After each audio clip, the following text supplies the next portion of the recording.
Fit. This is episode 286. I had to look because it's been 2 weeks since we recorded this thing. This is nolaughtrack podcast back, as I just said, after 2 weeks off. My name is Justin Severson, the host. Thank you, Circle of Heat, for letting us play your music there at the beginning. We are here, of course, at Acme Comedy Company in Minneapolis because it's their podcast, and I'm here with a first-time guest. I had never seen his act until last night when, I don't know if you know this, but I was here last night, Frankie. Oh, really? Oh, okay. Yes, Cool. Frankie Quinones is here with me. What's up, y'all? How are you? Good, man. Good. Here we are. I went on Twitter this morning, and the first thing I saw that was trending was International Women's Day. And I nice. thought, well, it's perfect. I'm going to spend some time with Juanita Carmelita on International Women's Day, bringing the movement forward. Right. I don't know if that's crossed your mind today, that the important position you have right. for women today in America. But we can get to that later. Like I said, I went to the show last night. It was packed in here. Oh, nice. Yeah. How? I mean, some of it, yeah, it's like promo people, but Hey, they came and they saw. yeah. That's good. How were you? Man. So you've done 2 nights here so far. Yeah. This week. How do you think it's been going? They were great, man. Yeah. I was it's the first time I've done it. Started a club that starts on a Tuesday. You know. So, Okay. Yeah. I wasn't expecting much on a Tuesday, but the crowd was great, man, and they were into it. And I was like, all right, okay, Minneapolis, that's what's up. It was good, man. Good energy. Show went good. Yeah, it was fun. It was a good welcoming show. So what kind of history do you have in Minnesota? Any? Have you performed here before? This is my first time ever to the state, even. Really? Just for I mean, I had a layover at the airport one time. That doesn't count. Yeah, No, it that doesn't count. No. Because I've been to the airport in North Carolina, but I don't tell people I've been there. Yeah, exactly. No, I guess I looked out a window. Right. All right, well, welcome, man. So 3 days in to your Minnesota experience. Yeah. It's been fun, man. Been great. Right on. Coming from California. Yes. Yeah. Correct. Yeah. You didn't bring a ton of sunshine or a ton of heat, but the sunshine's been out. Yeah, Sun's been man. out this week. Sunshine. I love it. Feels good. You know, cold weather, snow on the ground, but blue skies. Yeah. I'm into it. Right on. So I got here today before we started recording, and I was talking to the guys, like, a couple of the managers here, and they knew I came to the show last night. They're like, well, what'd you think? I was like, it was good. It was like, I've been to, dozens, hundreds, I don't know, of comedy shows here. Uh-huh. Yours was one of the most unique nights just because of the setup and the amount of people. And, yeah, it was in the costumes, Right. Music cues. I've seen that before, but it was definitely different than the standard Acme night of host, feature, headliner, right? Yeah, like you're traveling with your buddies, right? Yeah. These are all guys you brought with. Yes. Okay. Yeah. How long have you been touring with these guys? Like, what's the story behind that? I've just been touring with these guys since the end of last year. Before that, I was touring. I still do dates with my buddy Craig Robertson, but I've been touring with him for almost 3 years now. Yeah, he kind of took me under his wing a few years ago. He was been a great mentor and stuff like that. And then Daryl from The Office. Yep, exactly. Yeah, or Hot Tub Time Machine, whatever. It's so funny, man. People always yell that at him at airports and stuff. Oh, really? But man, he was a great mentor, and he took me, all over the country, places I've never been. We never made it here though, which I'm like, oh, Craig. Like now that I've been here, I'm like, Craig, you gotta come here, man. Yeah. He's like, all right, cool. But anyways, after had a couple like videos went viral, and then I started getting a little more TV work. Then clubs started giving me my own weekends. It's new, just towards the end of this past year. So that's how long the tour's been going. So the headlining's pretty fresh, you're saying? Yeah, I mean, I've done a bunch of headlining gigs and touring and then featuring for Craig, but after the videos went viral and stuff like that, I was like, oh man, I had performed as characters before, but the workout character Creeper, I'm trying to get him, polish him up, to have a stage show, because people love his videos. Yes. We're going to talk about that. Oh yeah. So, but that's all, the whole touring as a headliner thing started. Yeah. Okay. Let's see. What is the best way to get into that? Because I got to tell you, man, I grew up in San Pablo. I grew up in St. Paul, Minnesota, and I went to school where white was the minority. Like elementary school through high school. White was the minority. There was a heavy Hispanic neighborhood, definitely. Some black, Asian, like Hmong, but definitely like known. I grew up on the west side of St. Paul. It's where like the biggest, Cinco de Mayo parade is every year. And it's tons of Mexican like legit, like real Mexican restaurants and stuff, so that's where I grew up. I up. have to check those out, dude. You should. You definitely should. So I got to tell you, man, the Creeper character, I'm sure you hear this where you go, like tons of people say what I'm about to say, is that reminds me of so many guys that I grew up with and that maybe still are living like that. Right. And it's just crazy, man. And it's such a great character that is, I don't know, there's endless humor in that. Oh, right on, man. Thank you, man. Appreciate it. How I've heard you say it's sort of based on family members. Yeah, mostly my dad. Because my dad was always he's just like an old school cholo, man. Like he grew up how I grew up, but he grew out of the whole thing. But the style stayed the same. Once he had kids, he was just working. He was all about his family. But Chuck Taylor's, Dickies, always drove a lowrider. That's just what he knew as like clothes and a car. So he was, but he was always positive, man. He was like, hey, stay away from the negative and stay positive. But always, had the palm comb, slicking his hair back, driving me to Little League practice, driving me to school, and. So there was a lowrider in the family? Always, man. Really? My dad still has a lowrider. Yeah, really? Yeah. So, and then my godfather was a president of a lowrider car club. So.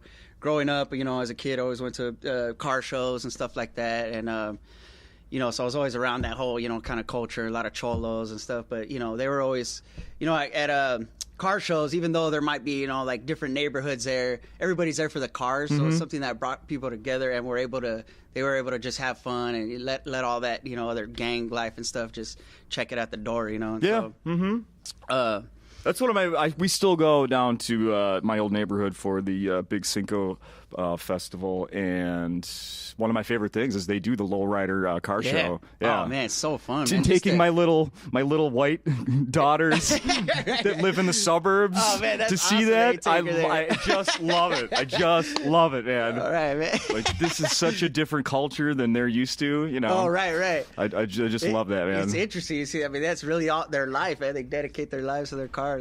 Yeah, well, the ones with the souped up stereos or the the lush interior. And it's just my dad had a little chain steering wheel. Little chain steering wheel. 65 Impala. It was great, man. The little, I don't know what, we always called them dingleberries, those things. Oh, yeah. Oh, that's really going for it, man. You know what I'm talking about. Oh, yeah. The little fur dingle balls hanging from the... Yeah, or the custom horn. Yeah. Right? Oh, so funny, man. What are you driving? Oh, man, I drive a Mini Cooper. Yeah, there you go. Right. Hey, it's good on gas. I can park anywhere. Yeah. Right. People are like, Creeper drives a Mini Cooper? Yeah. Did you come up with the name Creeper? Yeah, me and my buddy, Kevin Kamia, who's a friend of mine. He tours with Ali Wong, actually. Oh, yeah. Ali's been on this podcast. Oh, really? Mm-hmm. Nice, man. Yeah, she was just here. Was it the Orpheum Theater? Or something? Is that the name of the big theater downtown? Oh, yeah, there's an Orpheum, yeah. Yeah, she was just there recently. He came out, so he was telling me some spots here. But him and I co-write all our sketches together, and we're working on a couple other projects. One with Absolutely Productions, Tim and Eric's production company. Oh, yeah. Yeah, we're working on this weird show. Should be pretty fun. But, yeah, me and him co-write all the sketches together, so we came up with that name together and then just developed from there.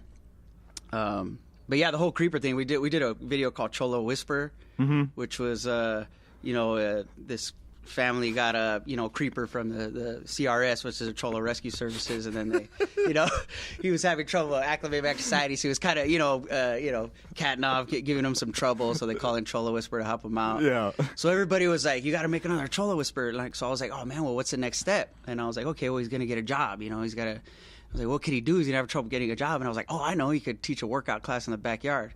And then we did Cholo Fit, which was, we kind of just winged it, man. That whole thing was kind of improv, and those people that were in the video, we were just at my my friend's house, and then some friends just happened to stop by, and I'm like, hey, you guys want to do this video real quick? Like, we're in the process of doing it. Yeah. And we did it, put it out, and then, man, within a couple of days after it went out, it just was like, I remember just waking up, and then, like, my social media, everything was just on fire. I mean, I couldn't even...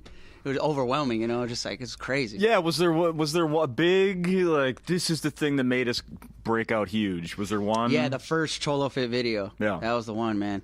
And was there someone that, like, retweeted it or like a site that posted it, or a celeb that, like, what? I mean, so multiple celebrities. It was crazy. There was oh man, I can't remember. It was like a lot of hip hop artists, like French Montana, who's a like famous rapper, I guess you want to say.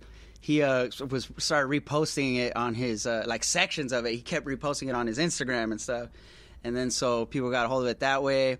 And then it was like Mario Lopez, even like Brody Jenner, like all these people. Yeah, just like people you wouldn't expect, man. They just like fell in love with it. And then obviously the fitness community, man, like.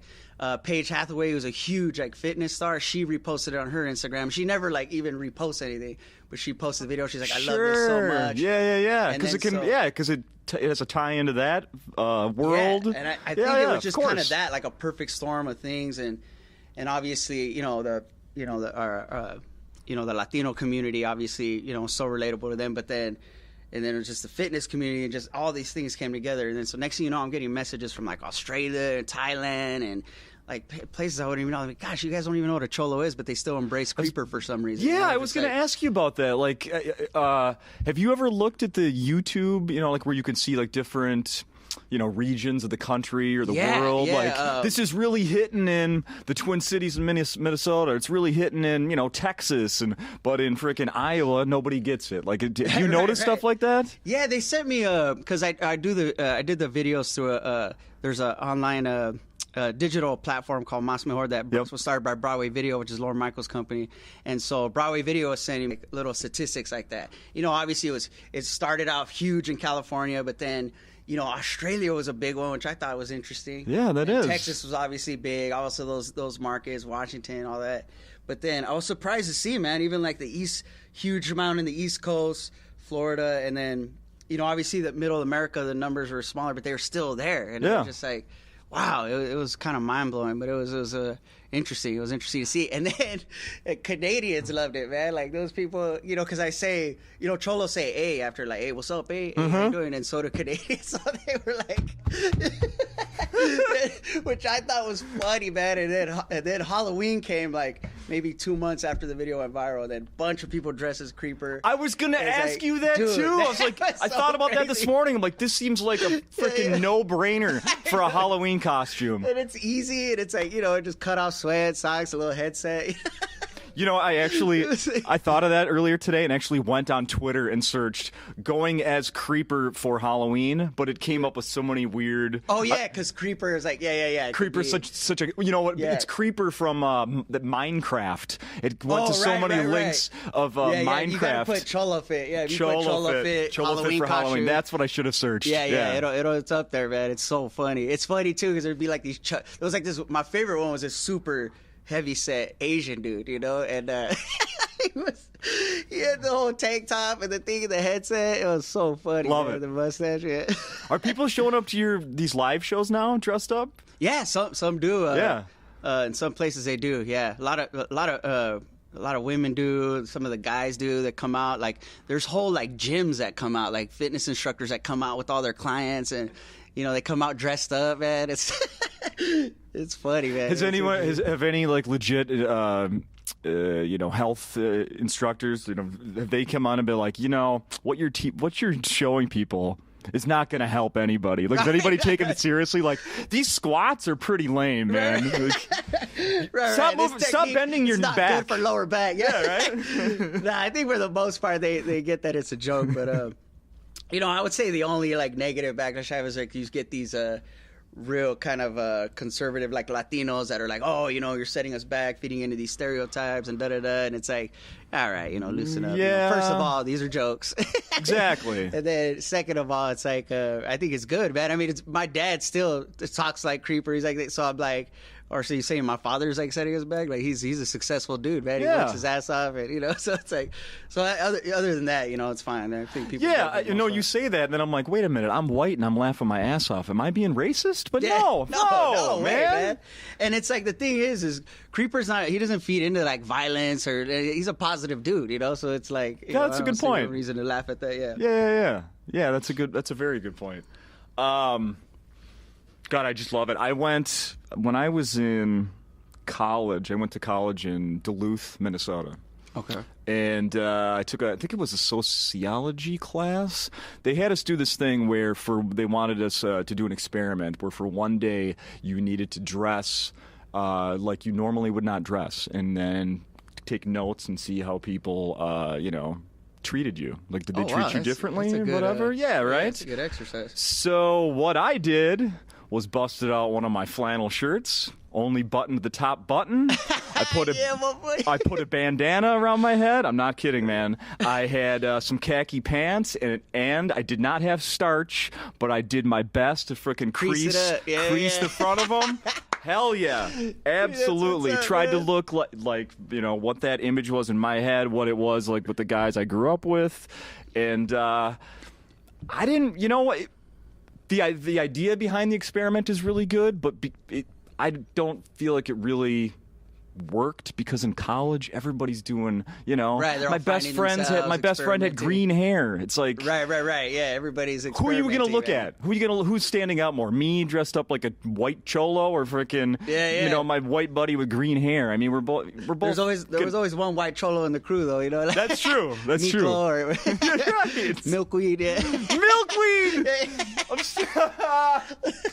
Yes. Oh man. I might have been called Milkweed once, jokingly, or twice in high school, among many other different white guys. Yeah. Fuck you, Milkweed. Hey, Milkweed. Yeah. Oh, that's funny, awesome. man. You crease it up. It's funny because I remember you reminded me of I went through my wannabe cholo stage when I was younger. I was like 12, 13, 14. I was like, you want to be down. I want to be down with my other friends in the neighborhood. My older cousins. I was always trying to hang out with them. Take me out with you. No, you stay here, or they would bring me in. But I started buying Dickies and white tees, and my mom's like, "You're not dressing like that." My dad's like, "No, let him if he wants to." Oh, really? But my dad was like, "If you're gonna do it, you're gonna do it right," And he would wake me up at like 5:30 in the morning and make me starch and crease my Dickies and my t-shirt and tuck it in, And really? Then, so, man, I lasted. Oh, you're gonna smoke? Then smoke this whole pack. Yeah. Right. So he's like, yeah. I lasted like maybe 3 weeks, man, and then I just switched back to Bugle Boy jeans and cargo shorts. Throw those into the dryer. I'm cool, man. Plus, I was like so scared of getting hit up by other gang members and stuff. Yeah, so just like, but it was mostly my cousins, man. They would like literally like beat me up and punk me, and they're like, "This ain't for you, There's something better for you out there, Like if you have any problems, you hit us up." But there you go. They would let me hang out every now and then, but yeah, it got scary, man. It wasn't a life for me. They knew it. I remember going to like, when we were 18, 19, 20, we'd go and hang out at my buddy's house because his mom didn't give a shit what we did upstairs in his bed, Yeah, there was always that one friend. Yeah. Their parents have to do She didn't care. The music could be loud. There could be smoke coming under the door. As long as he's at home, she was cool. Exactly. She didn't care, and she loved all of us, whatever. But I remember the first time going over there and seeing his. So this is like before I did the college, crease in my pants. I remember going over there and seeing his ironing board, and I'm like, what the fuck are you? What are you? And then that's when, and then he's like, dude, the creases. Like, really?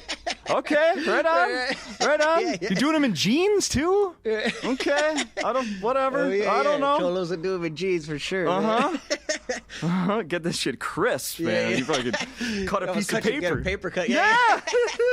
I love it, man. Oh man, dude, all this stuff is bringing back so many memories from growing up in St. Paul. Like, I don't know how old you were when American Me came out. Oh yeah, man. But that was like, if you didn't see that the day after you found out about it, you were left in the dust, man. Right, at my school, like, you had to see American Me soon as possible. right. As soon as possible. Great movie, man. I know. I haven't seen it in probably 30 years. Oh, right. Have you seen Blood In, Blood Out? Yes. Bound by Honor? Of course. That was crazy, man, because it came out around the same time, so it kind of got shadowed for a bit. Yeah, you're right. And it became like this cult classic, Yeah. It's funny that you bring that one up, because I was thinking about all this stuff in the last few days, and then planning to come and talk to you. And that's I could only think of the title, Blood In, Blood Out. I'm like, that's not the one I want to bring up, though. What is it? So I literally went to Google and I wrote, late 80s Mexican gangster movie. Yeah. Boom, popped right up, there, American Me. Edward it was James called, Olmos. like, Bound by Honor, and then they changed it to Blood In, Blood Out. Yeah. Kind of, yeah. And it was actually 1992, as I found out, not 88, which I was thinking it was. But just on a little side note here, because then I started looking stuff up about that. Did you know there was a huge controversy over that movie, American Me? Oh, yeah. Yeah. Oh, yeah. Dude, Edward James almost received like several death threats. I didn't know that stuff. He had to hire a security service, yeah. Some of the writers or something got killed? Whoa, I didn't know about that. I wrote it. Where did I save that here? I saved it on my phone. I was wondering if you knew about this. No, I didn't know anybody got killed over it. Let's see here. I'm going to pull this up right now. Yeah. This is actually from an article that I found in online, the magazine Entertainment Weekly from 1993. It says, Edward James Olmos named to the list of celebrities living in fear. Blah, blah, blah. The former Miami Vice actor isn't being stalked by an obsessed fan, but supposedly by the Mexican mafia, which is said to be angered by Olmos' depiction of the group in his 1992 film American Me. Shortly after it premiered, two of the film's consultants were slain, incidents that some interpreted as retribution and a warning to Olmos, who co-produced and directed the film. Oh, right, yeah. So crazy. Yeah, the consultants were, I think... Right, I think they were like former, or it's still in the mafia. Yep, I have it right here. They took the money, and the flap may be a result of the movie's blurring of fact and fiction. In particular, the insinuation that one of La M's founding members, Rodolfo Cadena, was murdered by his own gang. Let's see. The Mexican mafia was enraged by the film. The lead character, Santana Montoya, is portrayed as having been raped as a juvenile and ultimately stabbed to death by his own followers at the end of his criminal career, which never happened to any Mexican mafia member with similar characteristics to Santana. Yeah. Yeah, because he didn't use fictitious names or anything. He La M is a real gang, So It's like he just went for it, man. Like crazy. Great movie, but yeah. I'm sure you're upset there. A little more controversy than my real favorite Edward James Olmos movie, Stand and Deliver. Oh man, I love that movie. A negative times a negative equals a positive. Yeah. Repeat. Yeah. The Finger Man. I heard about you. Yeah. Are you the Finger Man? I'm the Finger Man too. Yeah. 1, 2, 3, 4, 5. 45. Are you the Finger Man? My dad is a math. There's so many good quotes in that movie. My dad was a math teacher, and he told you the neighborhood I grew up in. Okay, so that was like, I had to go see that one. Oh, yeah. 1, 2, 3, 4, 5. Yeah. Are you the Finger Man? Love that. So we've talked about Creeper a little bit here in the Cholo Fit. Is there a number? How many videos do you have out there with that character? Oh man, we put out. Let me see. There's Cholo Whisper, Cholo Fit Advanced, and then I just did one like over Christmas where Creeper wakes up in the middle of the night and runs into Santa. Oh, I watched that one. Yeah, and we kind of just did that as like, let's just do a little one last minute. We did it in our apartment, and I love when you call older guys OG. What's up, OG? Yeah, the OG. The OG in the Cholo Fit video, that's my dad, and then my real dad. Okay. But yeah, we just put out that Christmas one. Like, I'll just put it on my Facebook. Dude, they got like almost 4 million views, and I'm like, oh my gosh, man, people really embrace Creeper. That it was like, yeah. So and then it was like a lot of people they saw him for the first time through that Santa video. So I'm like, all right, cool. So we got something, but we're about to shoot actually next week. In about 10 days, we're shooting a spin class, with lowrider bikes. So Oh, for real? Yeah, we're gonna put them on mounts, make them stationary, and then Creeper's gonna teach a spin class. Didn't you mention that on stage last night? Yeah. So I'm excited. And it's about really it, actually. happening. Yeah. I'm excited about it, man. The script looks good, and I think it's gonna be funny. But then, other than that, like there was a lot of outtakes that have been made, or even clips from the videos that have been made into Instagram videos, and so a lot of people just share, repost those, and have a good time with it. But people aren't stealing your stuff and claiming it as theirs, are they? Oh, well, when the first Cholofit video went out, people were, it's a classic thing. Anytime anything goes viral on the internet, I think, those people like taking it and then putting their logos on it and making it look like they produced it. Yeah. But, eventually, it took a while, though. Eventually, as time went on, people started finding us. But, nobody knew who I was in the beginning. They just knew the video. Yeah, I was reading through some of the comments on the videos on YouTube, and it's like a lot of people are like, man, I saw this on wherever, and I had to search. I'm so glad I found this. Now I'm subscribing. Yeah, it was good, man. There's a site called Unilad, and they eventually credited me, which was cool. I appreciate it. But they took a clip and posted it. And they have a huge following. It ended up getting well over like 30 million views, and it was just like, oh my gosh, man, that's the video that's gotten the most views. But yeah, it was crazy, man. But eventually they found who I was, and they gave me credit, and so directed a lot of traffic our way, which is cool, So does your dad still mean mug?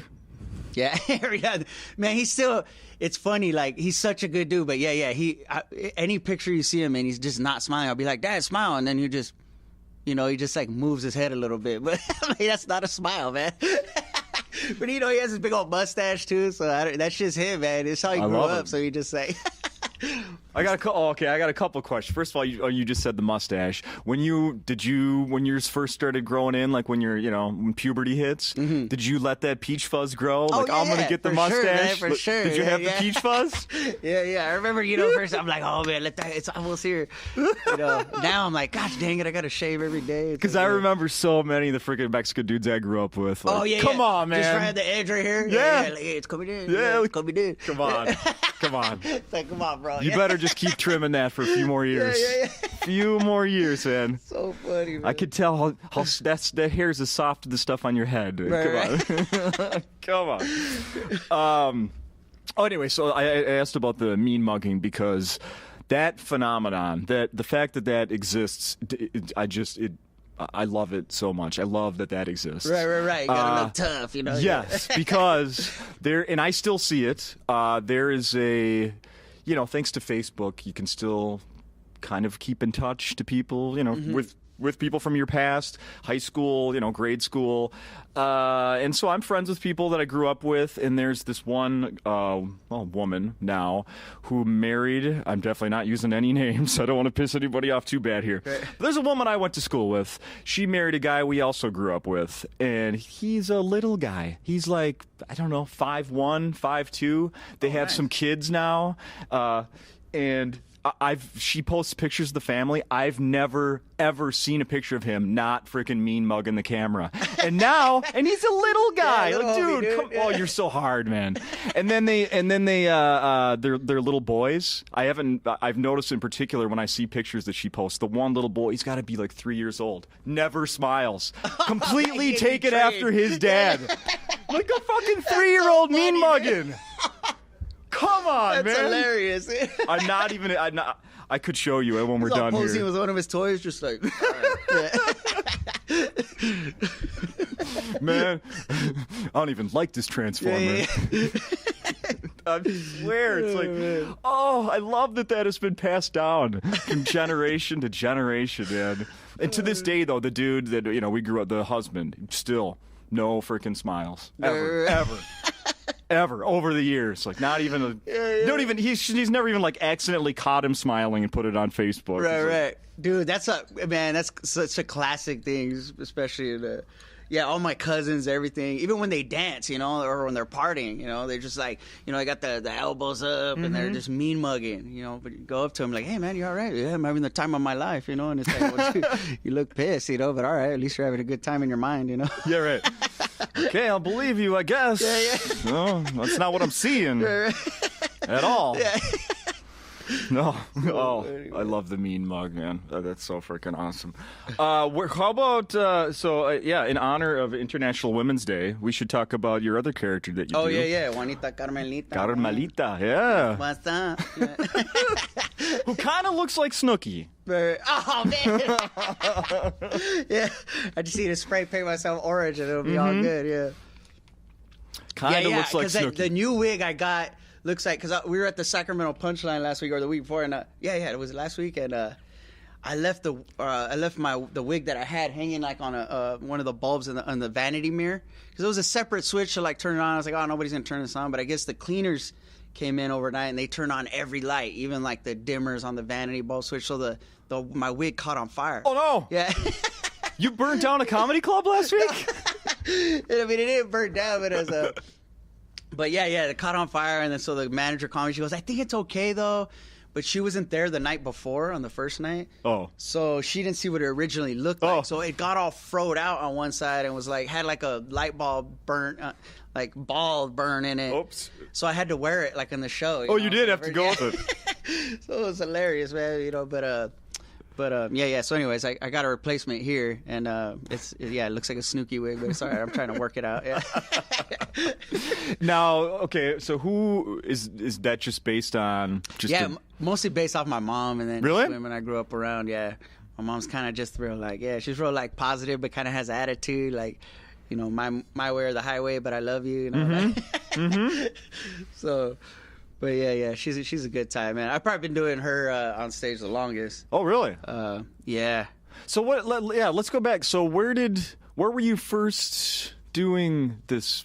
Any of this stuff? Where was the first performing you were doing? I started just stand up, obviously, as myself, and then I was always into doing characters. I do some voices and storytelling in my stand ups, but I started in San Francisco. You know, I was born in Los Angeles, and then I lived there when I was little. I mostly grew up in an hour north of LA. Okay. Ventura County, Oxnard area, Camarillo, Ventura, and it's like an hour north of LA. Okay. And then at the end of high school, I moved to San Francisco, finished there, and then I was a family, and then I ended up living there for about 15 years. So that's where I started stand up. Oh, okay. What else were you doing at that time? The 15 years post. Yeah. High school. That's a lot of time, man. Just going to school, man. I went to state school there. Met a lot of homies, and then I was working at a hardware store. Okay. And on Haight Street. And then that was pretty much it, man. Then I got like a shipping and receiving job down in Mountain View, so I was commuting down there. Okay. And then just like a 40-hour week gig and just working full time. And then just racing back to the city at night to sign up at open mics, and wait 2 hours and do my little 5 minutes, and and then it just kept going from there. Okay. And then started doing videos little by little, like I did. And then, they were, kind of too long and at first and not that funny, but then it kept going. And then I started doing just promoting my own shows and doing little shows. There was this place called the Dark Room in San Francisco, a really small place.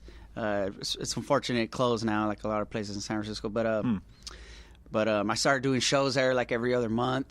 Then eventually I got into the clubs, Punchline and Cobb's, and and then I, just doing the characters on stage, and her, Juanita Carmelita doing her thing. So, and she kind of got a little following there, Okay. And then, even like, there would be these teams of girls coming. They would even come during the week, like all the way from Santa Rosa, which is like an hour away, to come see her. So, I really kind of ride that way for a little bit. Sure, doing her thing, yeah, but. Yeah, she was so that's where she came from. Okay. Pretty much.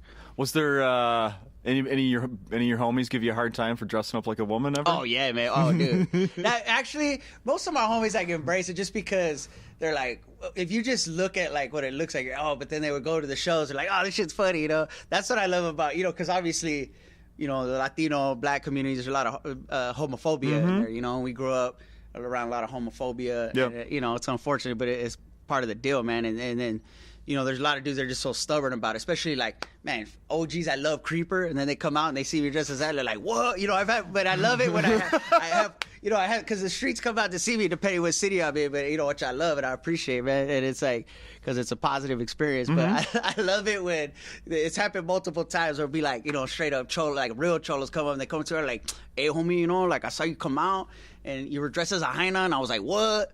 Like, But then, hey, you know what? It was funny, eh? You know, I was like, You're like my sister. yeah, I was like, but you know what, fool? It's pretty funny though, you know. So I was like, see, man, hey, it's just jokes. I mean, it ain't that. First of all, it ain't that serious, Yeah. you know. So it's like, you know, I love it, man. I love it when people see that side of me. It's like, so it's cool. Do you now when you need to go get a new pair of like ladies' pants, or are you shopping on your own? You send somebody to go do that? Oh, no, Amazon? Man. Well, I gotta go try it on, you know. So it's funny, man. You know, at Ross, you know, the cheap stores, they have like the guards, like, or like somebody kind of managing or policing the dressing rooms, you know. So I gotta come up, you know, holding this shit. You know, I've got these stretchy pants and shit, and I'm dressed regular. You know, they could tell I'm not like, and I'm like, hey, bro, you know, I gotta try. So they always give me a funny look. I'm like, no, I do comedy, you know. They're like, yeah, okay, whatever, bro. Stall number 3, go ahead. You know? We don't care, man. We don't care. Yeah, go yeah, ahead. yeah. I'm not judging. I'm like, no, please believe me. Yeah. Oh, that's so great. I'm glad that that you're man enough to do that, and you're not like ordering 6 pair off Amazon and just like sending the other 5 back that don't fit. Man, I don't give a shit, man. I'm like, here, this is what it is, man. People take it too serious sometimes. That's good. That's good. What would the ultimate success be for you as like a, I don't know, what do you call it, like these, as a character, like as a skit, as these, you know, as these performances, as these characters, or a stand-up, or a combination of the two? Like, what's the ultimate goal for you? I mean, I would like to do a special, you know, with kind of with what we do here, you know. Just that's why I like touring now, and I love doing the characters live. And then because some places a lot of people come, they you know, they want to see Creeper, they want to see, and I want to give them what they want. So I'm trying to like polish it up into like a solid hour where I could do my own stand-up, do Juanita Carmelita, do Creeper, and then, you know, hopefully tape that, and then hopefully it ends up in a good place. But we're developing a sketch show with Broadway Video with all the characters that, you know, they live in the same world, and then you know, just do sketches. And so we're hoping to get a pilot done by the end of this year, and then, you know, we'll see if it gets picked up. But okay. Yeah. So that would probably be the dream scenario, is to get a sketch show picked up where I could just find a way to present these characters in a way with a lot of layers and stuff like that. I wouldn't want it to be too glossy or da-da-da. We want to, you know, shoot it in a dope way where maybe it looks like kind of, each sketch looks almost like an independent film, where, you know, Creeper's world, Juanita Carmelita's world, all that, it could almost be like their own little mini sitcoms going on within the sketch. But you know, a lot of the things, like, I like to maybe make people feel something while they're laughing out loud. So like Creeper gets, even though it's like it's funny and all that, there's like, you know, he's got a message in there somewhere. So I like to kind of try to do that. It's challenging sometimes on the writing aspect, but that's the way you know, hopefully we can execute a good pilot and hopefully get it picked up. But nice. Now, now there's something I asked you about before we started recording this. Let's talk about that. The something for TBS possibly. Oh yeah.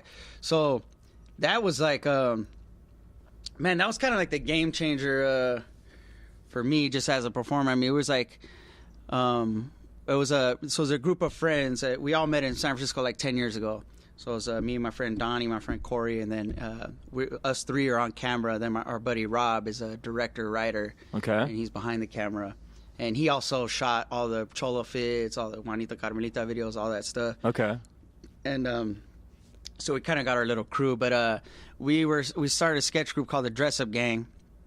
They started it before. We all knew each other at the same time. I was kind of doing my own thing. And then when we moved to LA together, you know, they kind of added me to the group, and we started a project called My Roommate, My Friend. And we did one, and we didn't know if it was going to be a one-off, but then we're like, oh, we got something here. And then we started shooting it in our apartment in L.A.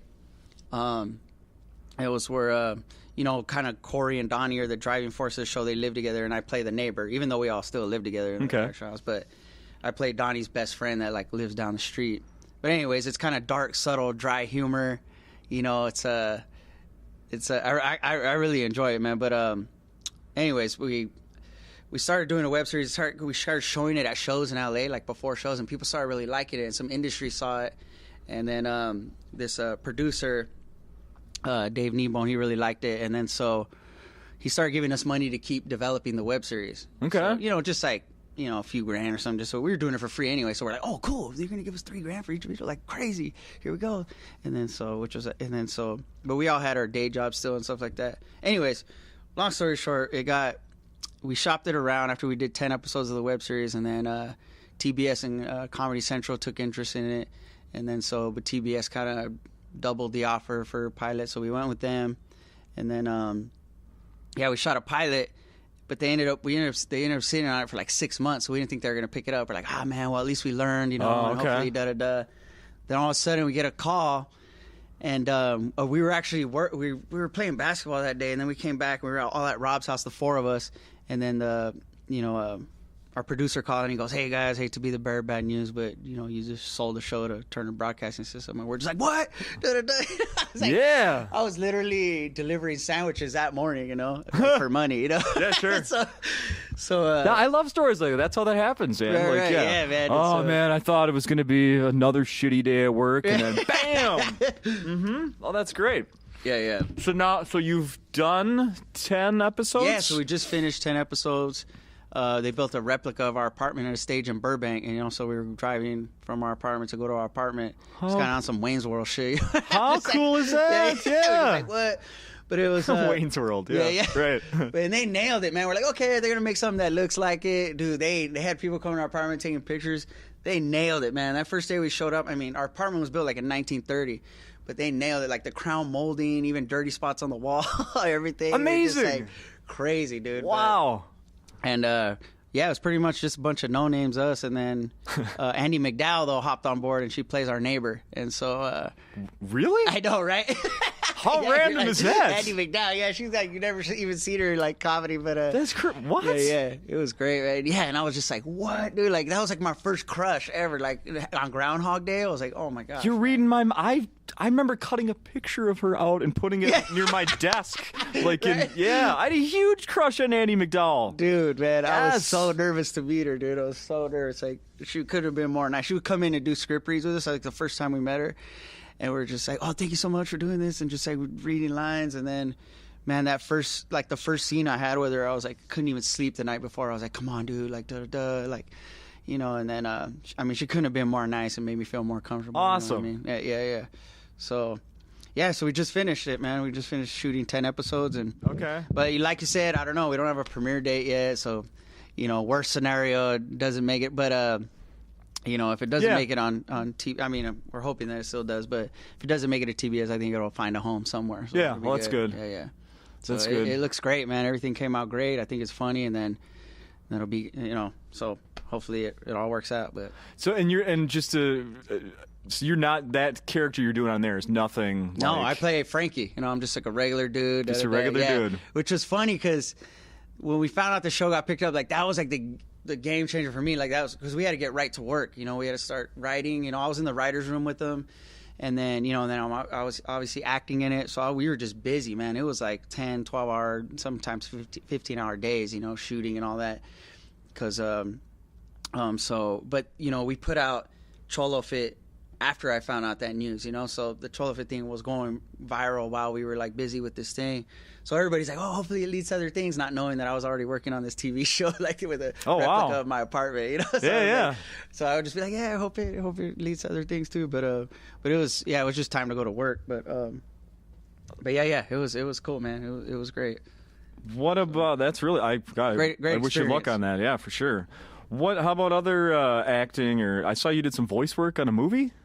Yeah, I did it was like just this DirecTV movie, but it was man, they gave me billing on it, which I was not expecting, because it's it's Jeff Foxworthy, Rob Schneider, and then Frankie Quinones. So everybody's like, who's Frankie Quinones? But they put my name on the poster and everything. So I was like, obviously my family was so proud and happy, and it did well on DirecTV. So man, that was just awesome, and that was just because there was a producer that came to, I did this short stand-up series called Entre Nos on HBO Latino, and there was a producer that was there that worked for DirecTV, and he just saw me, he liked my set, he came up and introduced me after, he goes, hey man, he goes, I produce animated movies and stuff like that. I would love to get you involved. And I was like, people come up to you and tell you stuff all the time. So I was like, but I'm always nice, and a lot of it times they're fine. But sure enough, man, he hit me up like a week later and was like, hey, I got this part for you if you want it. Went in there, recorded it. Took me like, an hour and a half. What is your character in the cartoon movie? I'm just this dog. I'm just Dog Radar. Just like, and then I'm like Vito's. So Vito is like this little, crime boss, but he's a little chihuahua, and it's Rob Schneider's voice. Okay. And I'm like this kind of his little sloppy, like errand boy. Okay. On the yard. We're all dogs, It's like yeah. So, but yeah, I'm just like, okay, Vito, like whatever you want, da da da. And it's like I'm kind of just like a little bit dumb, kind of. Because I'm a mutt. Fun. I'm like the only mutt that's not like I'm like all the other dogs are like pure breed, so I'm like a little bit not right in the head. Sure. But yeah, it was fun, man. It was good times. And then we're doing a cartoon network show called Victor and Valentino that I've been working on. I'm just there a couple days a week that we're doing now. So I would just go like 1 or 2 days a week, and we record. And I think it's gonna be a good show. Cartoon Network. Cartoon Network. It's gonna be premiering later this year. So super excited about that because I think it's a good cartoon, man. And the guy, this creator Diego, is he's been around Cartoon Network a long time, and then he got his own show. So he's really like talented and. It's coming out great. I think it's actually it's got legs, I think it's gonna last. So nice. I'm excited about it. Yeah. What's the one you do on that? I play a character, Maria Teresa. She's like an older auntie, just like, so it's kind of like older Juanita Carmelita, She's like, wow. oh, what's up, da da da. So yeah, it's fun, man. Nice. So it's cool. Man, that's really cool. How about just like acting in general, like besides the characters that we've been talking about, like yeah, I've gotten any movie stuff. Yeah, I'm getting little cameos, like little by little, which is great because I still have a lot to learn, man. I'm not like I'm more of a stand-up and a comic than actor, but doing characters has helped me get experience in acting. But just the part of like, when we did the TBS shows, like we wrote it, so it was kind of. It's kind of easier to because we know what we want, right? Whether it's showing up to somebody else's set and then taking somebody else's direction is something that I'm trying to get better at. You know, so getting these little cameos is great, like learning experience. So I try to not take it for granted and absorb any knowledge that I can get from these people that have been on sets like for 20, 30 years. So I've gotten little cameos like Bob Saget directed and starred in this independent film called Benjamin that's going to be coming out. Okay. I got a small part in that as a paramedic. Brian is my name, and then I just come in like this one little scene. But it's an interesting little. It's kind of a weird movie, and then but it's funny, man. It's like kind of dark comedy for sure. Mm-hmm. But it's like I show up to set and I didn't know like that everybody was on this cast, but it's like Sherry O'Terry's in it. Kevin Pollak was there. Bob Saget. Really an all-star cast, and then I know all those people, all those names for sure. Kevin Pollak was like, so funny. I was so nervous around him, and then he was cool. He was like, they would all get snappy with each other, talk shit to each other, and then. But at the end of the day, he ordered us like this big old coffee truck that just showed up. He goes, "Hey, coffee on me, you guys. It's out there, the truck, if you want." Like, wow! We're like, "Oh, thanks, Kevin." Baller. But he was cool. And then I just shot a thing in Canada for this movie called El Chicano that it's produced by Ben Hernandez-Bray, but it's or directed by Ben Hernandez-Bray, and then the producer is Joe Carnahan, who did Smoking Aces and The Gray and the A-Team reboot. With Liam Neeson and Joe Carnahan, man. I love that dude, man. He's like a manly man and just a director. He's out there, boom. And he couldn't. He called me up one time. They were just like both drinking like Japanese whiskey or something, and he just like he loved all the videos. He loved all my characters, even like Aphrodite, who's a character not a lot of people know about. He's like, dude, Aphrodite, you gotta come out. So like, and I'm like, I couldn't believe it, man. It was just like, but we did a movie called El Chicano, which is like George Lopez is in it.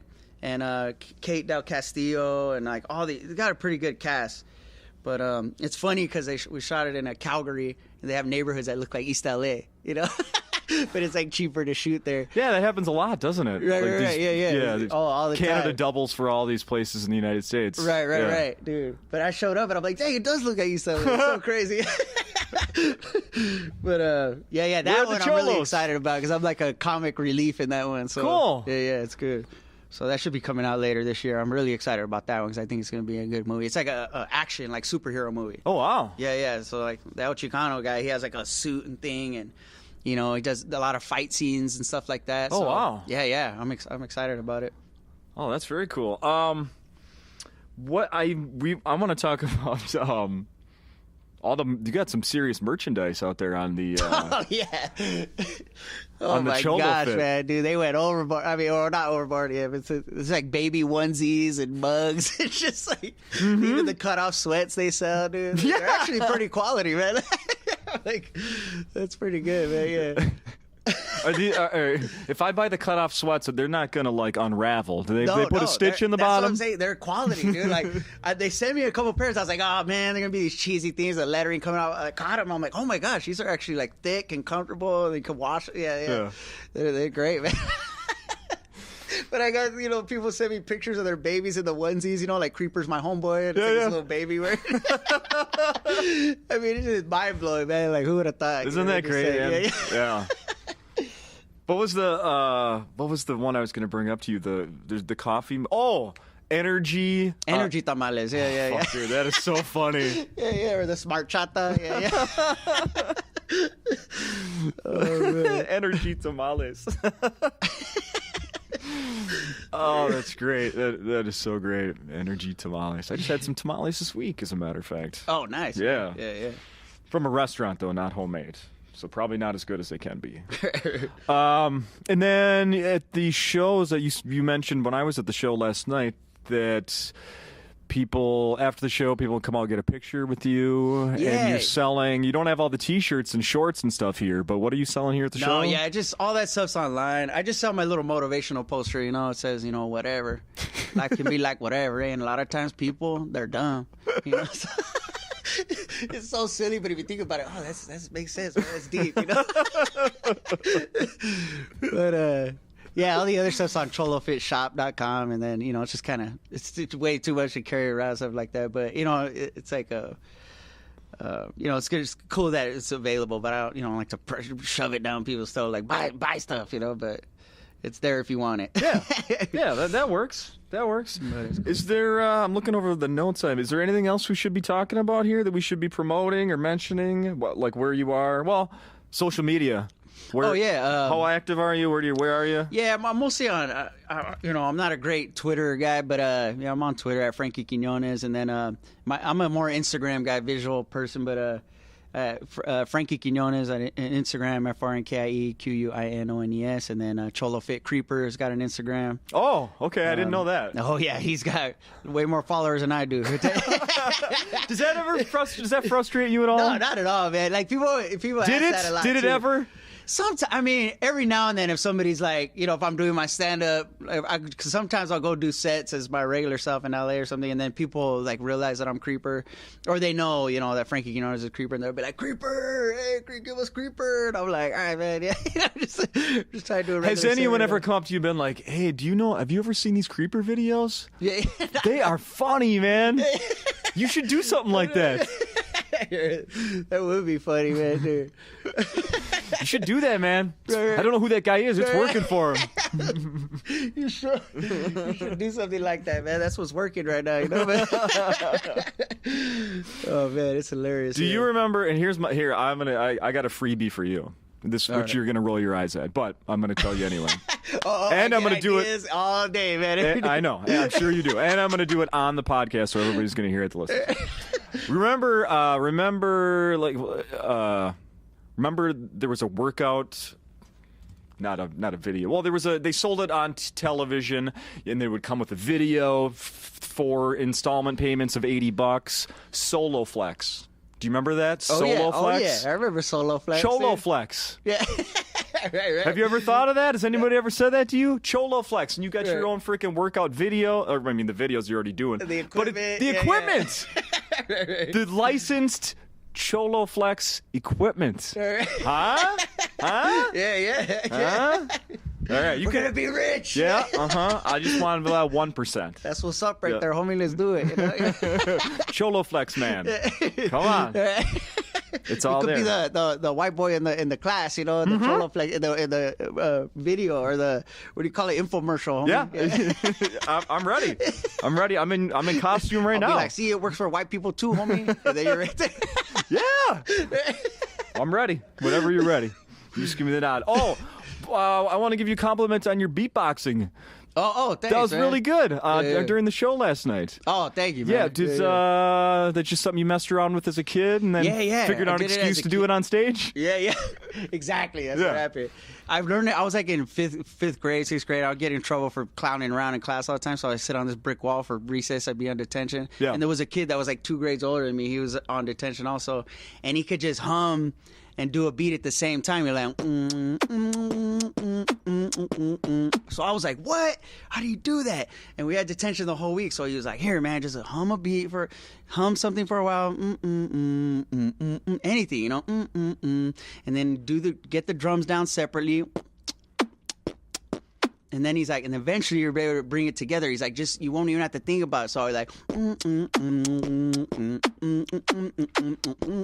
you know, and then so as soon as I learned how to do that, then I just started, you know, learning all the other tricks. And, you know, there's some people that are crazy with it, but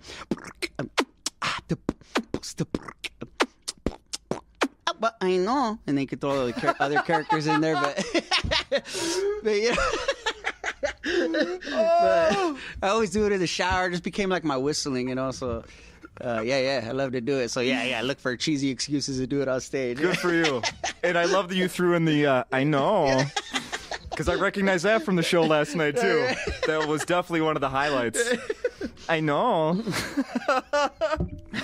Dude, great job. Thank you for doing the podcast. Oh, man, thank you. I'd say continued success, but I think you don't need to hear that from me because you're on the path, man. This is good. Thank you, bro. This is good. People should come out and see the show this week. It's like if you come to Acme, it's not the normal night, and you're really gonna like it. Right, it's definitely not the normal night, so be prepared for that. There's going to be a few more people coming up on and off stage. There's going to be costumes, but it's going to be good. Right on, man. Thank you, Frankie. Oh, thank you, man. Thanks Thanks for having me. I appreciate it. Sweet.